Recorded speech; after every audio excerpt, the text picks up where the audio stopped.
जय हरी शेतकरी मित्रांनो, पीएम किसान योजनेचे जे वार्षिक 6,000 रुपये मिळतात हे बऱ्याच शेतकऱ्यांचे बंद झाले आहेत आणि हे चालू कसे करायचे, नेमके कशामुळे बंद पडलेत हे आपल्याला सगळं या व्हिडिओमध्ये बघायचं आहे। आता याचं कारण महत्त्वाचं असं आहे की पीएम किसान योजनेच्या बाबत काल केंद्रीय मंत्रिमंडळाची एक बैठक झाली नरेंद्र मोदी यांच्या अध्यक्षतेखाली आणि या बैठकीमध्ये निधीच्या तरतुदीसह या योजनेला 5 वर्षाची पुन्हा एकदा मुदतवाढ मिळालेली आहे।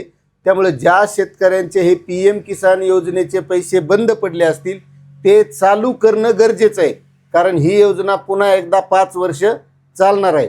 आता यामध्ये महत्त्वाचे काही बंद होण्याचे कारण असे आहेत की काही शेतकऱ्यांनी KYC केली नाही म्हणून बंद पडले, काही शेतकऱ्यांचं लँड सीडिंग म्हणजे 7/12वरली जमीन आणि तिथं ॲड झालेली जमीन यामध्ये तफावत आहे म्हणून बंद पडलेले आहेत, काही शेतकऱ्यांचं आधार कार्डवरलं नाव आणि बँकेच्या पासबुकवरलं नाव यामुळं बंद पडलेले आहेत।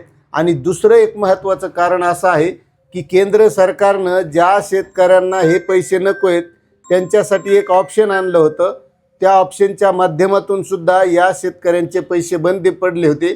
ते ऑप्शन असं होतं, व्हॉल्युंटरी सरेंडर ऑफ बेनिफिट्स पीएम किसान, म्हणजे माझ्या स्वइच्छेनं मला पीएम किसान योजनेचे पैसे नकोत असं ऑप्शन होतं आणि बऱ्याच साऱ्या शेतकऱ्यांचे याच ऑप्शनमुळं हे पैसे बंद झाले।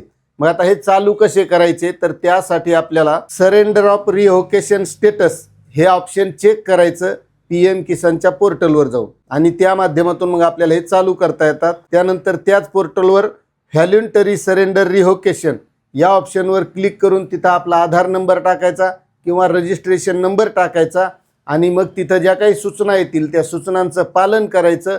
आपल्याला एक OTP येईल, तो OTP तिथं टाकायचा आणि ही प्रोसेस झाल्याच्या नंतर आपले पीएम किसान योजनेचे पैसे चालू होतील।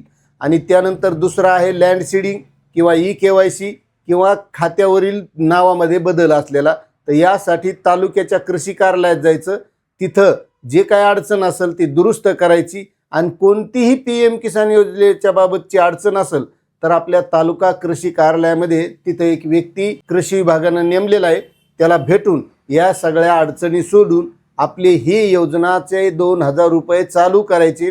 कारण पुन्हा एकदा आता 5 वर्षासाठी केंद्र सरकारनं या योजनेला मुदतवाढ दिलेली आहे, त्यामुळे हे करणं खूप काळाची गरज आहे। अशी ही महत्त्वाची माहिती होती। आपल्याला माहिती कशी वाटली नक्कीच कमेंट करा। चॅनलवर नवीन असाल तर सबस्क्राईब करा। धन्यवाद।